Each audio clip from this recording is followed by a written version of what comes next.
This is Seahawks Today. I am your host, Will Ortner, and today we are going to go through some potential free agent targets that the Seahawks could go after The Athletic and NFL.com kind of put out a list of different names that could end up being cut by the current NFL teams that they are on just because of salary cap reasons. And right now, the Seattle Seahawks, they have a ton of extra cap space, so they could easily go in and take advantage of this. I believe the Seahawks are going to be a major player, not just in free agency, not just in the NFL draft, but throughout the entire 2026 NFL offseason because, well, the Seahawks have a ton of salary cap space. So it makes sense for them to be a big name player and go and take big swings this offseason because they could really help push their team from being a team that won the Super Bowl to being a team that wins multiple Super Bowls and becomes the dynasty of the 2020s. Before we get into any of that, though, you want to go in and grab your St. Patty's Day merch right now. We're going to have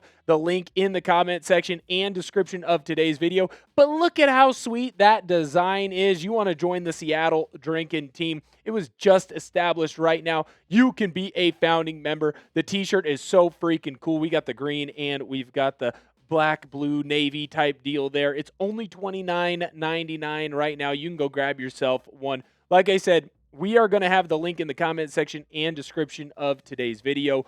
All you got to do is go down below and grab yourself one. It'll be so freaking sweet. I want to make sure that I give a special shout out to my guy, Bill H, right now.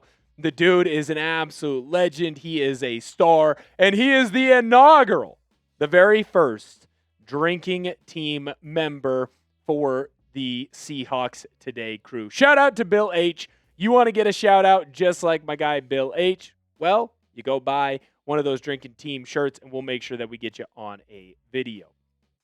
Now, we're going to transition back into the top name free agents, and I do think that while this might not be a big name for the Seattle Seahawks, this is an important name that the Seahawks could bring in to really strengthen up the offensive line, and that is Seattle's, or I guess I should say Washington's, very own Ezra Cleveland. He could come in and be a fantastic guard for this Seahawks squad. And why do I think that Ezra Cleveland could be a big name get for the Seahawks? Well, that guard position is obviously very strong on the left side. Gray Zabel's done a fantastic job. But on the right side, there were still some mistakes by Anthony Bradford. And I think a lot of 12s would tell me in my comment section, in my DMs, and would tell you that Anthony Bradford has not been good enough. Ezra Cleveland, he's a big-bodied offensive lineman. He's also quick, able to get into spots. He's going to be relatively inexpensive, and I think that he could add to this Seahawks offensive line crew. He would only strengthen the Seahawks offensive line moving forward, and I do think at the end of the day, that is what is going to be most important.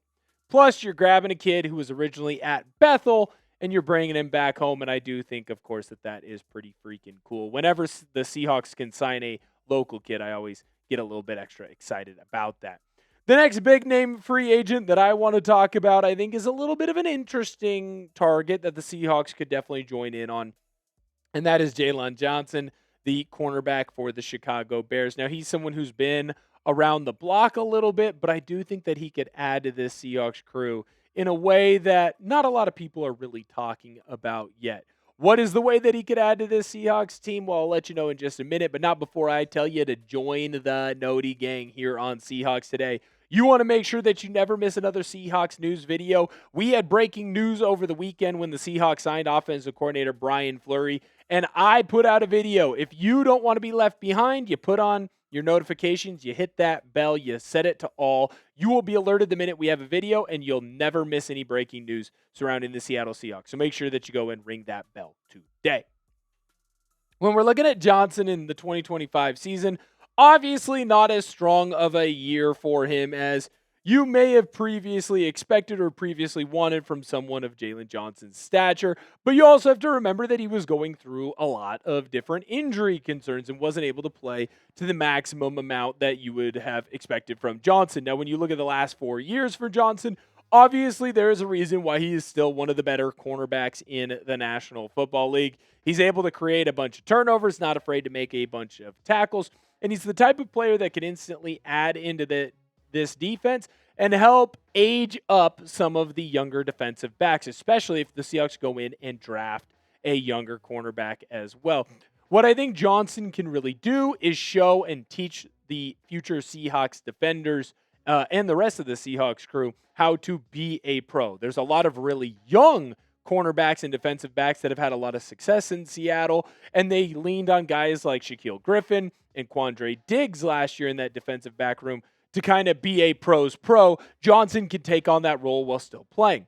When we also look at the Seahawks, you have two guys that are free agent corners right now that started a multitude of different games, Riq Woolen and Josh Jobe. Now, Riq Woolen, the way that he's been tweeting, definitely feels like he could be on the move. So this could be a very good way for the Seahawks to kind of lock down a Riq Woolen or replace a Riq Woolen if he does move on. Jobe has been a lot quieter, but I wouldn't be shocked also if he gets offered a big bag in free agency. So this could be a way of Seattle shoring up that cornerback room while these other two guys end up moving on. To me, Johnson strengthens this cornerback room, and he's only going to help push it forward. He's going to help some of the younger guys become and learn how to be a pro, but more importantly, he's also going to help this team take steps forward or at least stay where they were at on the defensive end, which was, well, the best in the National Football League. Crystal ball time. Let me know down below in the comment section if you think that cornerback Riq Woolen will play for the Seahawks in 2026. Definitely feels like he will be on the move. Let me know if he's still in Seattle, yes or no, down below in the comment section. The next guy that I think could add to the Seahawks roster is one fun because I think that he would be a stolen piece from an NFC West division rival. But James Conner would also add into this running back room, especially if Kenneth Walker does not return to Seattle. Now, when we look at James Conner and the type of year that he had in 2025, it's obviously going to be lackluster. He was dealing with a lot of injuries, just like most of the Arizona Cardinals, and was not able to perform at the highest level. However, when you look at what he has been throughout his last 4 seasons, when he's been healthy, he's been one of the better running backs in the National Football League. He's a running back that can run with speed as well as get to the outside with power.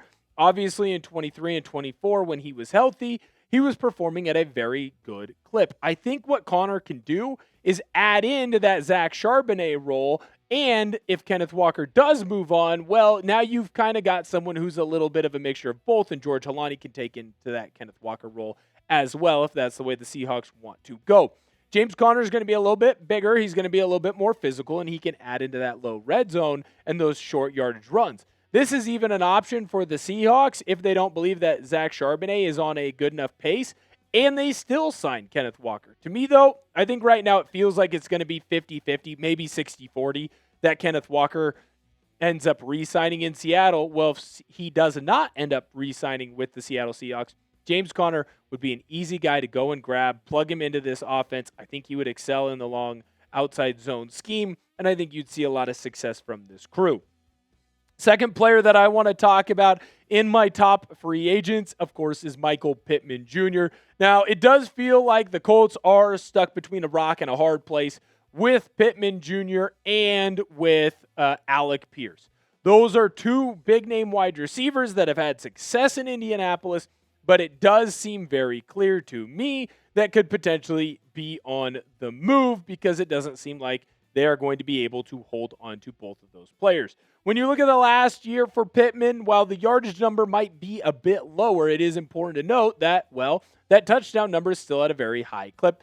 Pittman is a bigger receiver, so he is someone that would be easy for the Seahawks to target down low in the low red zone, and someone that could definitely take on a bigger role for a quarterback like Sam Darnold. When you look at the last 4 years that he's obviously had a lot of success, basically floating around that 1,000-yard mark every single year. And that's in an offense in Indianapolis where it's not like he's been saddled with some of the best quarterbacks in the National Football League.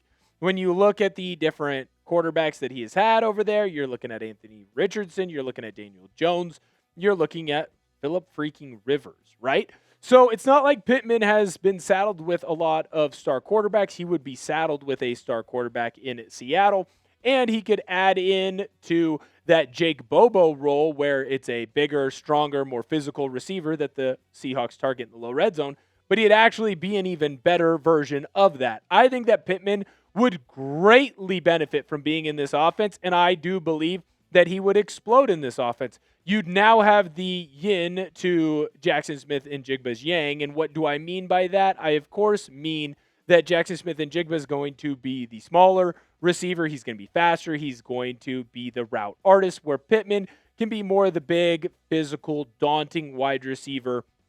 And you can see the two of them kind of play off each other, just like JSN did with DK Metcalf. The difference would be is that Michael Pittman would be the Robin and JSN would be the Batman, unlike what was happening previously when, of course, DK Metcalf and Jackson Smith and Jigba were paired up together.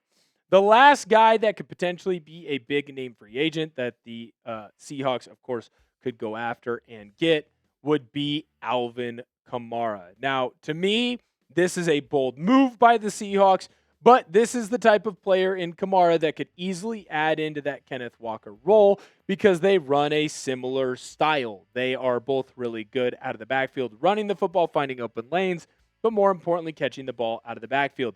Now, I understand that Kamara is on the older end of his years. He is a player that has had a lot of success, but obviously it does feel like he is starting to slow down. You're starting to see injuries come up more and more over the last couple of years. What I will say is this: if you are running a two-headed running back system, there's an opportunity for Kamara to really excel and hopefully get back to how well he was playing when he was a little bit younger. I don't know that this is necessarily the best fit for the Seahawks all time, but I do believe that if Kenneth Walker is going to move on and I just need a running back for 1 year, I'm going to be able to get Kamara at a much cheaper rate, and I would be able to use Kamara in the exact same way that I used Kenneth Walker.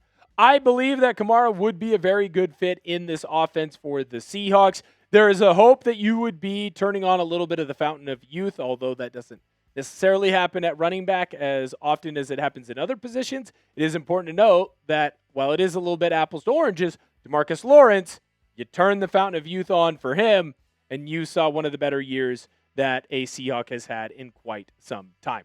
So to me, Kamara could definitely be someone that the Seahawks target. Never miss another Seahawks news story. All you got to do is turn on your notifications. The minute that there's breaking news, we're going to have a video out to you that you do not want to miss. Thank you guys so much for viewing today's video. Make sure that you hit that subscribe button so that way you can hang out with us whenever we have a video drop. Thank you guys so much for viewing our show today, and I cannot wait to see you guys next time.